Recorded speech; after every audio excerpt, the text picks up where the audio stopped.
Hello everyone and welcome back to IMO Reviews. Finally, someone let me out of my cage, just in time for us to climb up on Melancholy Hill like a super fast jellyfish and rank all of the Gorillaz albums from best to worst through Rhinestone Eyes.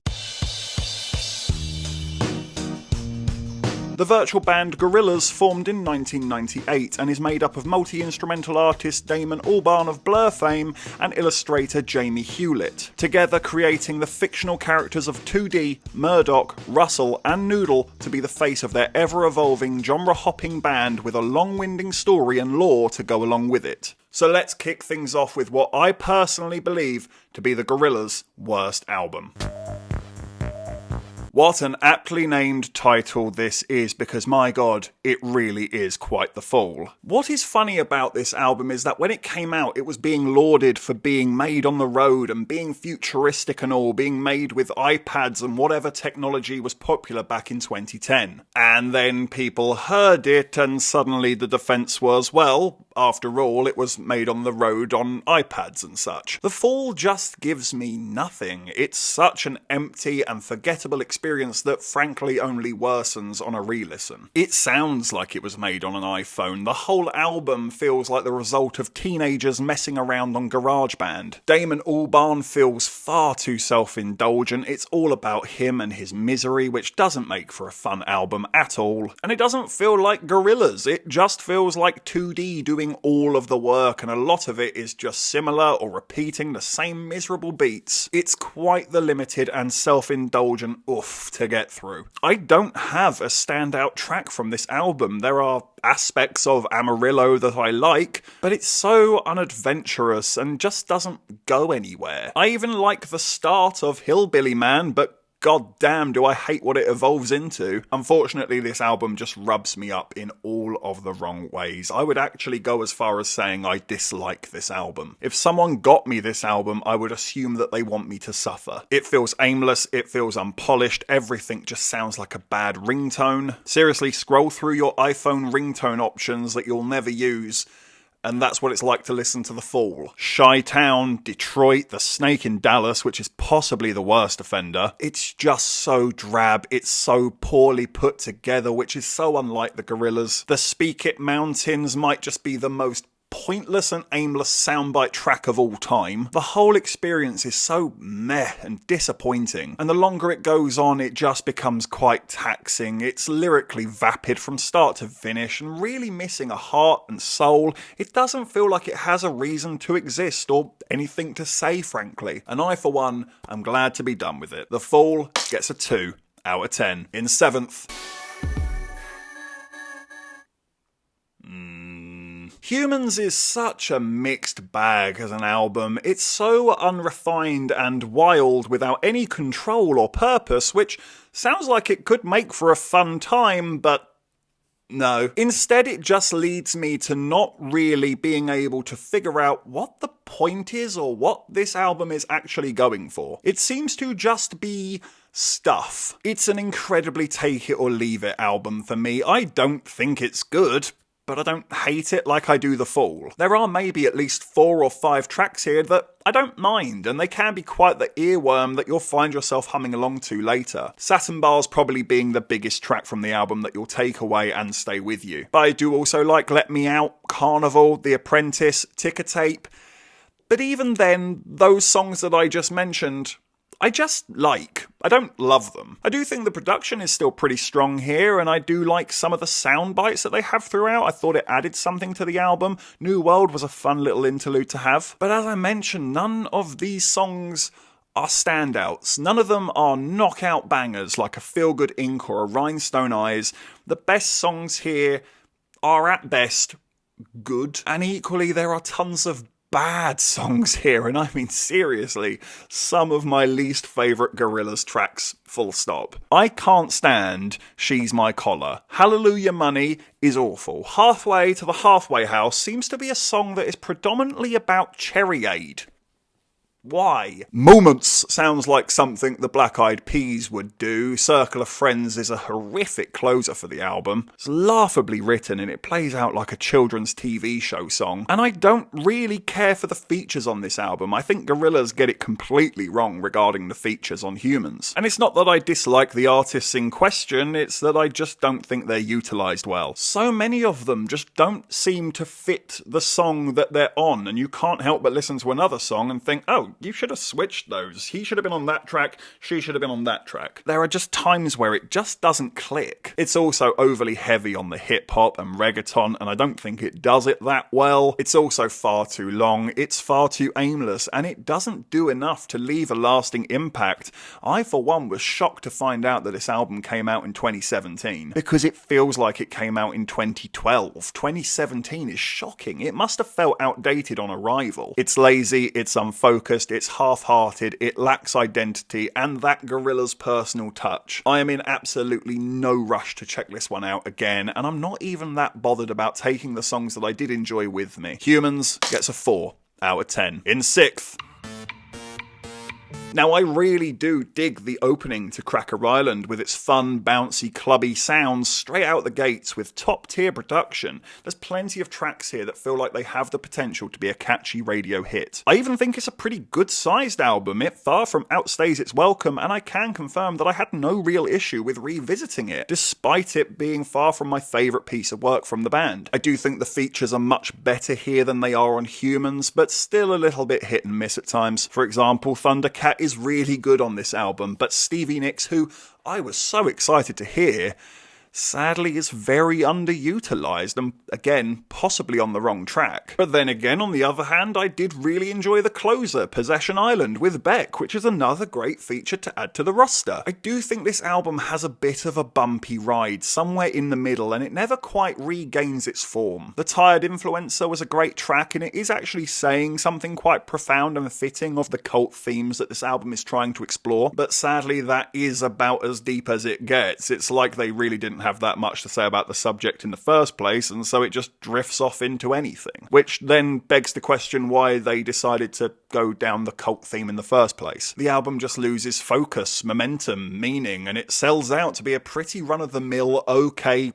pop album, which is a shame because there's definitely potential for way more to be taken from this, but it just feels like they gave up or ran out of ideas, frankly. Silent Running being the perfect example of what I'm talking about. It is about as generic of a song as you can imagine. It is so lyrically weak and boring. I also cannot stand Skinny Ape. It sounds like a shameless MGM ripoff that just evolves into childish, lazy, sugar rush nonsense. Absolutely awful song. And going back to those features, I for one have never given a crap about Bad Bunny, Me No Hablo Español. I don't know what the guy's saying, and I don't think his feature works very well here, and I don't really like the song that he's on either, Tormentor. It's just very flat. And that is the problem with Cracker Island. At best, it's just fine. It just doesn't have that much to say, and it doesn't really give you a lot to think about, process, or digest once walking away from it. It starts strong and it loses its edge, but it still offers some fun, bumpy tracks where the features feel a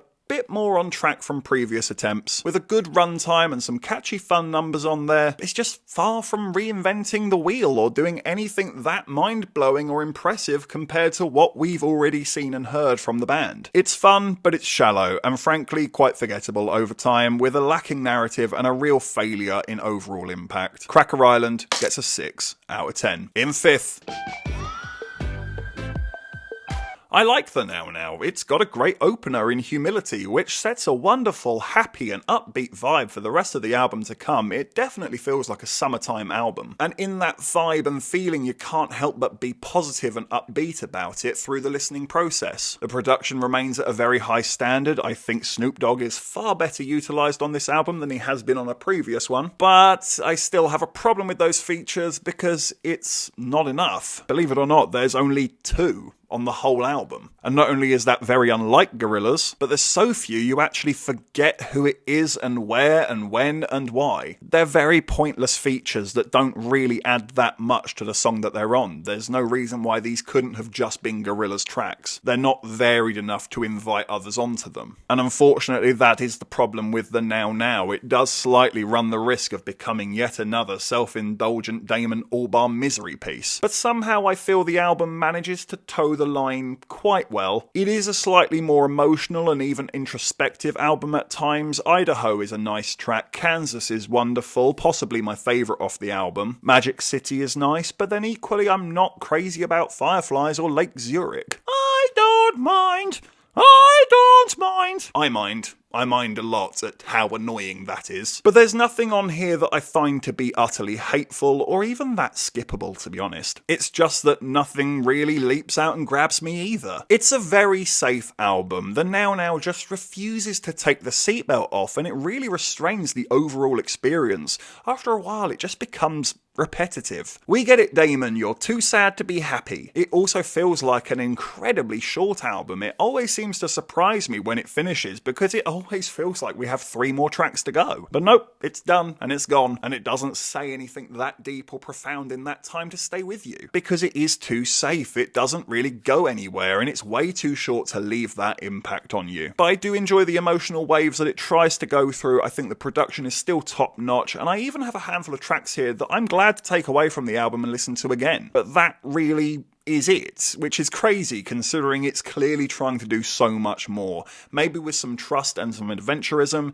this could have been a killer album, but instead, it's a 6 out of 10. In fourth, the debut album, and damn, what an entry this is. The album is both solid and impressive, and it gets right down to business. It's got a really strong start, with the first 5 tracks being excellent, wonderfully varied and enjoyable hits that have a nice flow and progression, including the likes of Clint Eastwood, which remains a Gorillaz classic, and a personal favourite of mine which I've always loved, Tomorrow Comes Today. There's a real simplicity and yet ingenuity to this album, and it puts the Gorillaz clean on the map regarding their production abilities and their diversity in sound. They consistently take the time to show a real flexibility with tracks like Punk, taking the time to flex on everyone and let them know that if you want them to sound like the Ramones, they can do that too. And of course, Latin Simone, a Spanish track that strangely works. I don't know, it shouldn't, but it does. Somehow it did not feel out of place at all on this album. There just isn't an area that this album isn't willing to go to and meddle with, and I love that. It truly does revel in that musical flexibility that I mentioned. How many albums can you name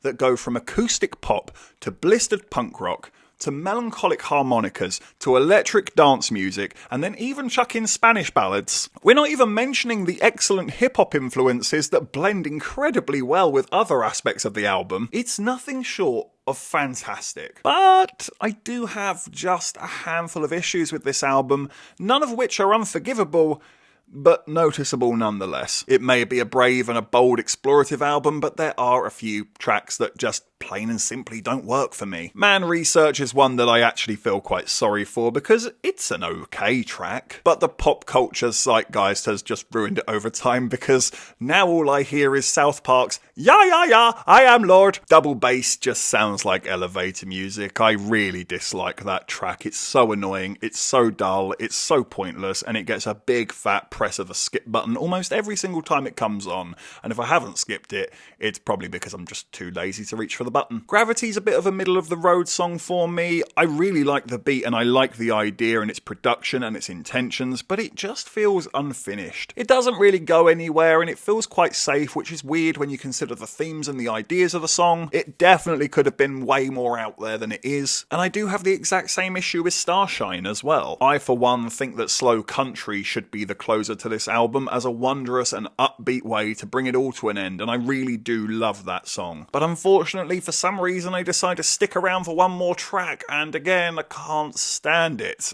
M1A1 is awful as a closer. It gives you so little. It just feels like a high and dry, underwhelming, lazy ending. I can't understand why this song is here. You get what feels like a lifetime of the same damn annoying arse soundbite. Hello!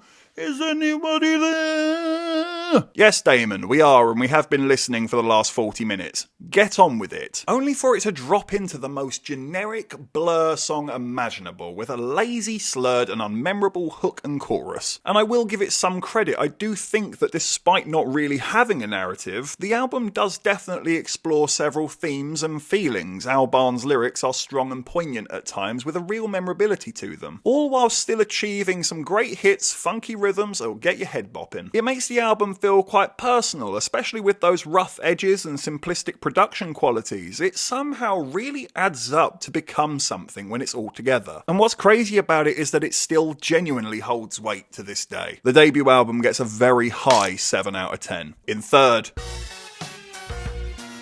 this is probably my most controversial pick. Even I didn't expect this one to get the bronze medal. I thought it would be higher. And it was an interesting album to revisit because I remember being really taken by this album back when it came out, but not so much as an adult, unfortunately. Maybe it is that nostalgia that's messing with me and I thought I'd like it more than I actually did going back to it. And then, unfortunately, it just didn't hold up as well as I remember. It's worth mentioning that the production is still outstanding, arguably the best it's ever been, and I do think that the album still has a lot of fun and it offers plenty of variety along the way, but the gripes are quite considerable. For starters, I think it has quite a ropey start to the album. The intro is pointless, frankly. And the following 2 tracks are perfect examples of Plastic Beach actually being the album where Gorillaz kind of fluffed their lines with the usually spot-on hip-hop influences. Snoop Dogg is nothing but wasted on the endlessly repetitive opening track, White Flag with Bashy and Kano.